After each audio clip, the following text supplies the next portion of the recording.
நம்ம ஏன் அல்லாஹ்வை ஆற்றல் மிக்கவன் என்று சொல்கிறோம்? அவன் எப்பொழுதும் இந்த உலகத்தை ஆட்சி செய்து கொண்டே இருக்கிறான். அல்லாஹ்வுக்கு எந்த தேவையும் கிடையாது. அவனுக்கு உதவியாளர்கள் யாரும் தேவையில்லை. அவன் எதுவாக இருந்தாலும் சரி, குன் என்று சொன்னால் ஆகுக என்று சொன்னால் பயக்குன் ஆகிடும். அதான் அல்லாஹ்வுடைய ஆற்றல். அதே போல அவன் ஒரு முடிவு செஞ்சுட்டானா அவனுடைய முடிவை யாராலும் மாற்றவும் இயலாது. அவனுடைய அதிகாரத்தை யாரும் குறுக்கிடவும் முடியாது. எதற்கு சொல்கிறோம் சொன்னா இப்படித்தான் நம்ம அல்லாஹ்வை நம்புறோம். அல்லாஹ் மீது நான் நம்பிக்கை கொள்கிறேன் என்று சொன்னால் அவன் எப்படிப்பட்ட ஆற்றல் மிக்கவன் என்பதை நாம முதல்ல விளங்கிதான் அந்த அல்லாஹ்வை நம்புறோம்.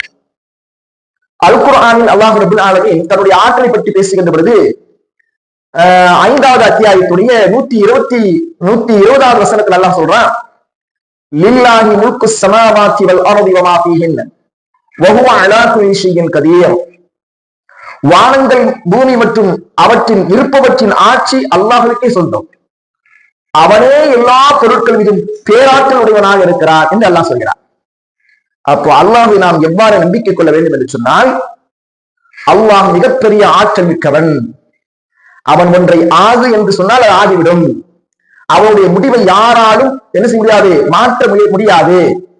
அவரது அதிகாரத்தை யாரும் குறுக்கிட முடியாது. அப்படின்ற அந்த நம்பிக்கையோடு தான் நாம் என்ன செய்யணும், அல்லாஹ்வை நம்பிக்கை கொள்ள வேண்டும்.